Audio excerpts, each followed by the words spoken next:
Chloé, nous avons demandé à l'avocat de réviser le testament. Toute ta part appartient désormais à ton frère. Isabelle n'a même pas scié en le disant. Ces mots ont tranché la pièce, plus acérée que le couteau à découper à côté du rôti.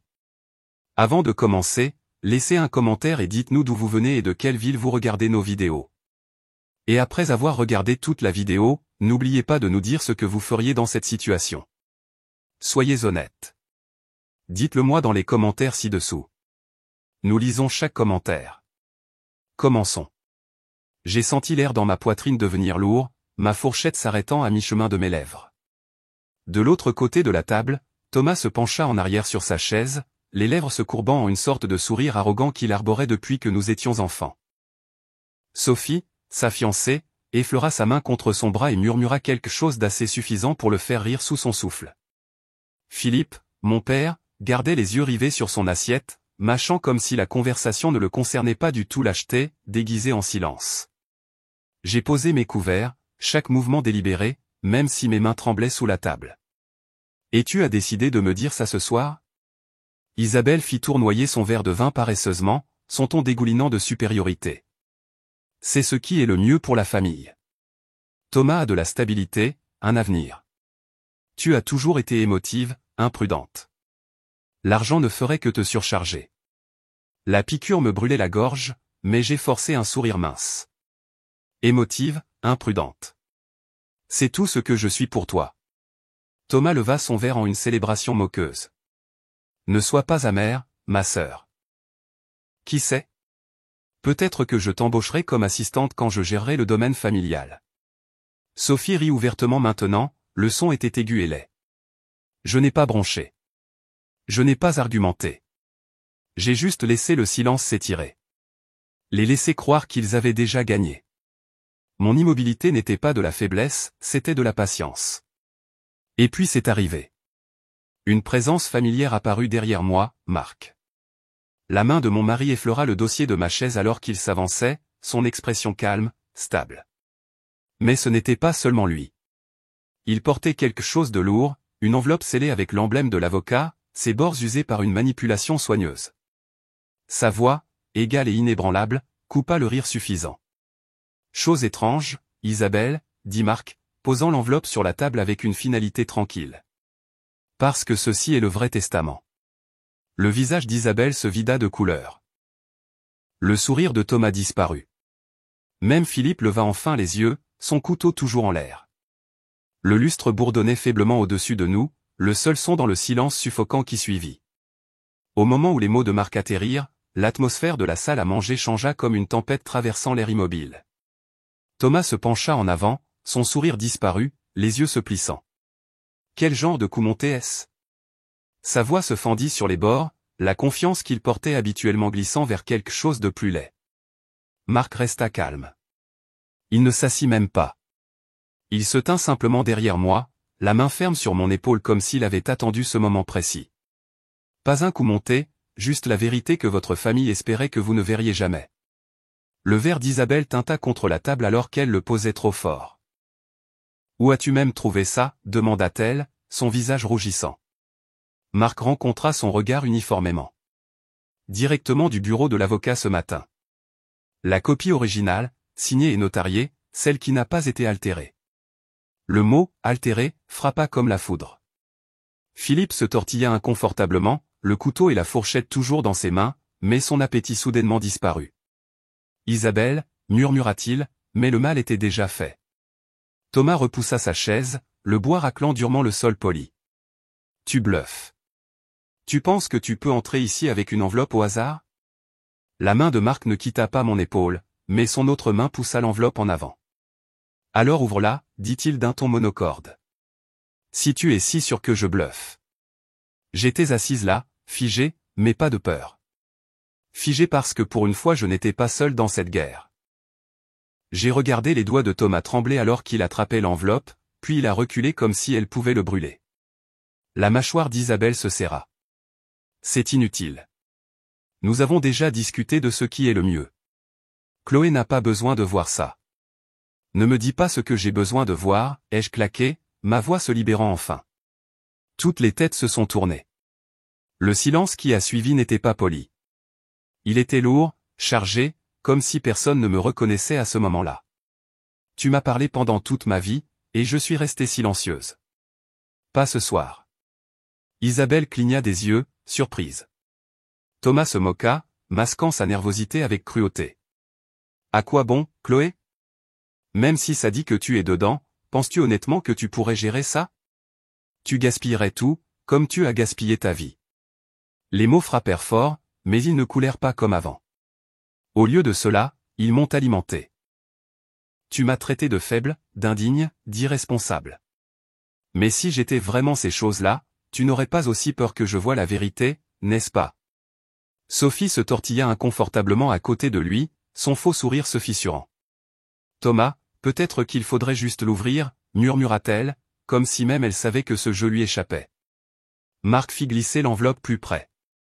Lis-le, Thomas, à voix haute pour tout le monde à cette table.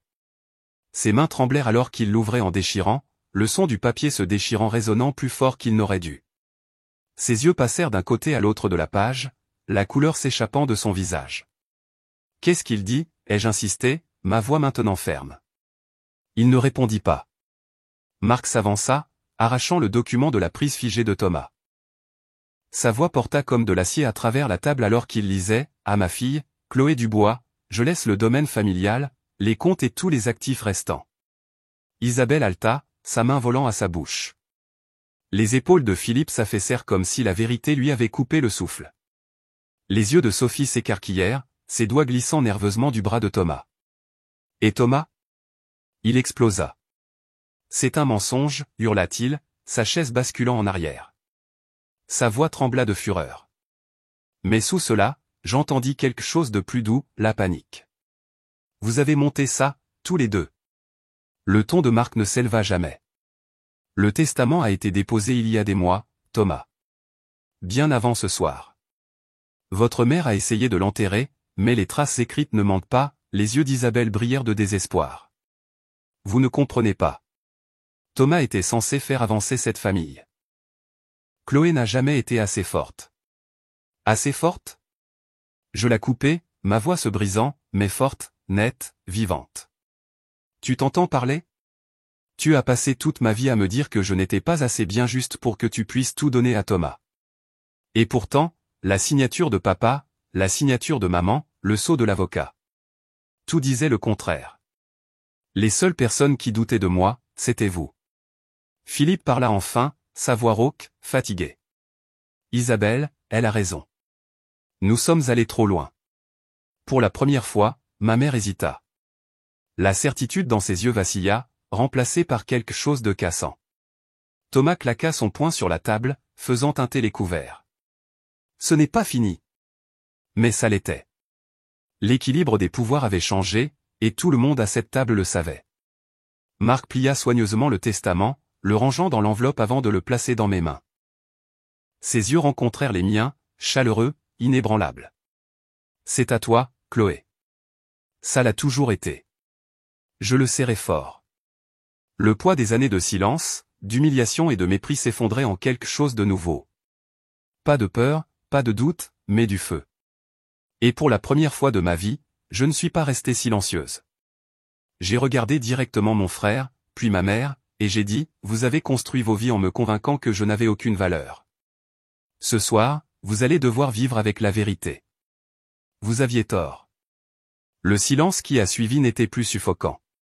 C'était du pouvoir, le mien. La chaise de Thomas gisait renversée sur le sol, mais il ne s'est pas donné la peine de la ramasser. Il se tenait là, les poings serrés, le visage rouge de fureur, les veines saillantes dans son cou.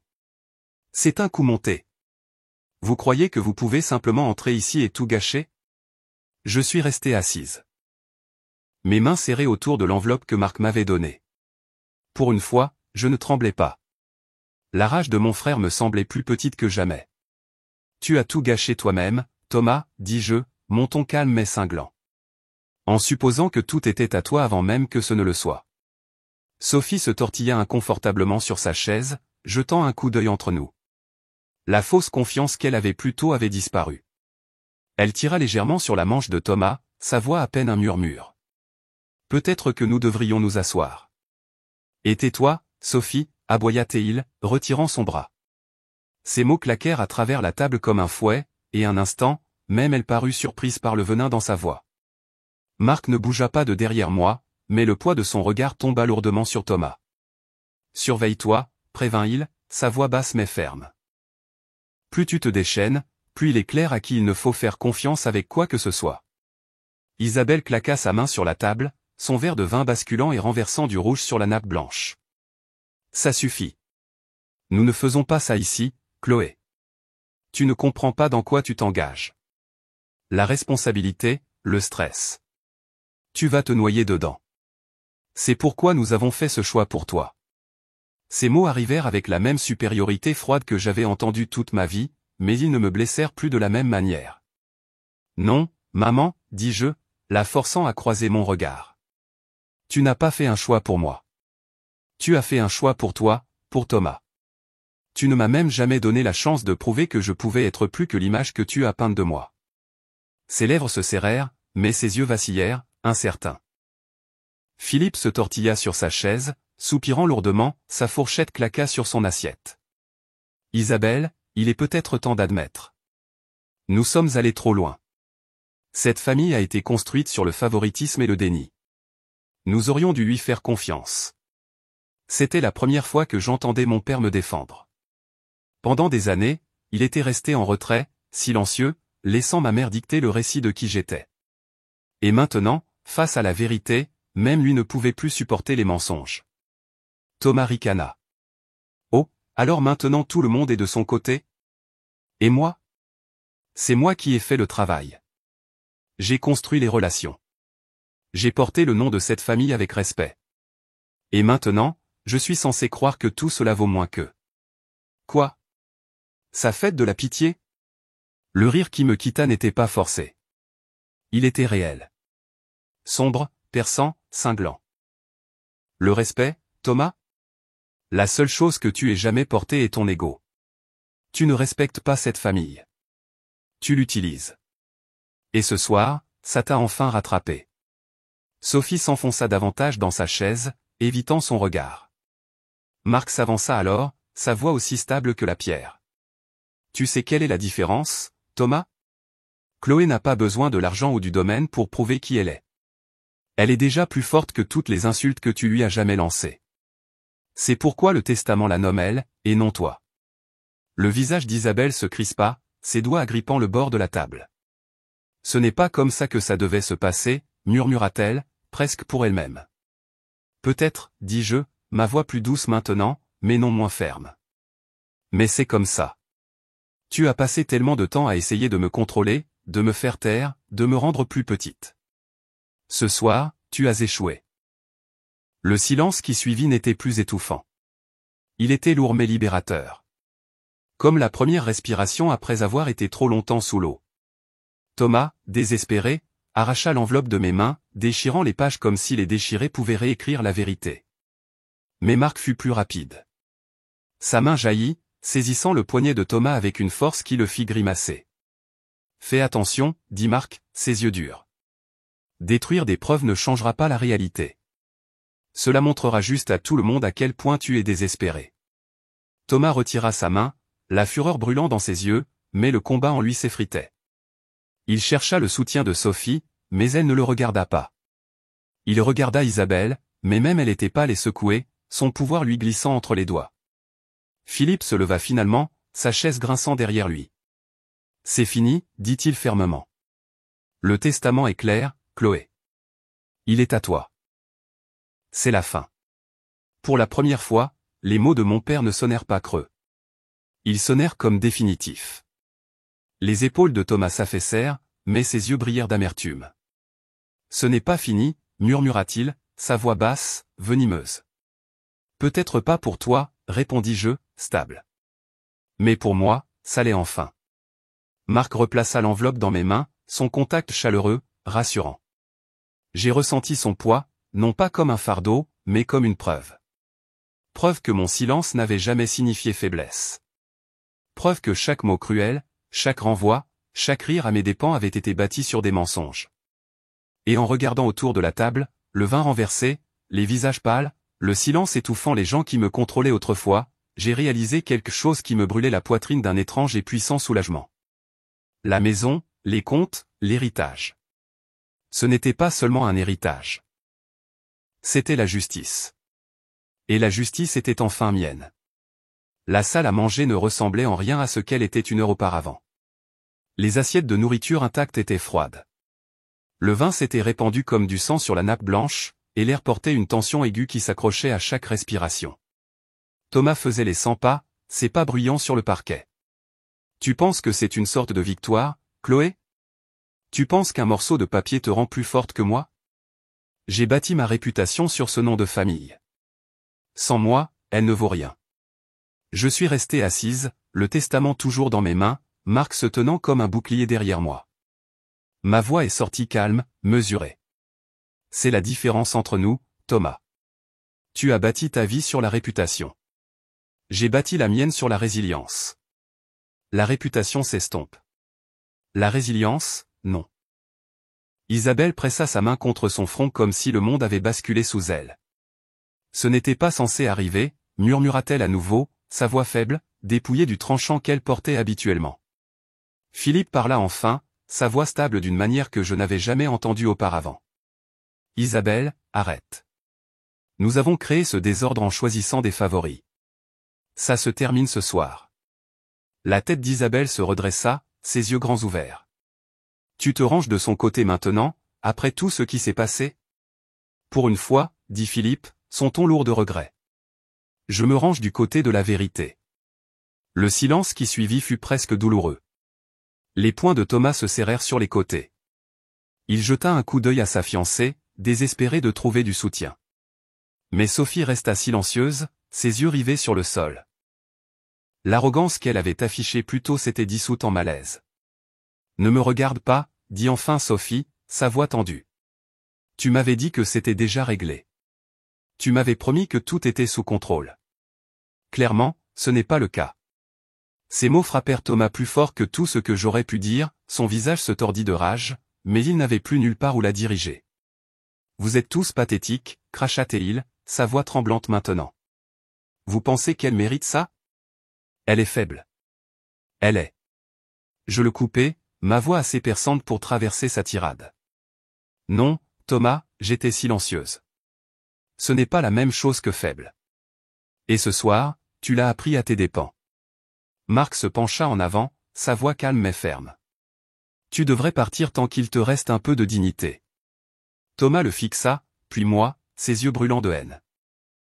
Un instant, je crus qu'il allait se montrer violent, mais il vit alors le testament toujours serré dans mes mains, inébranlable, indéniable.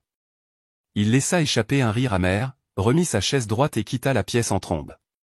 Le claquement de la porte d'entrée résonna dans la maison comme la ponctuation finale de ces années de manipulation. Isabelle s'affala sur sa chaise, les épaules affaissées. « Tu ne sais pas ce que tu fais, Chloé, dit-elle. » Mais ces mots n'avaient plus aucun pouvoir. Ils sonnaient creux, vides. « Oui, répondis-je simplement. Je le sais. Pour la première fois de ma vie, je le sais vraiment. » Philippe expira lourdement, se frottant les tempes.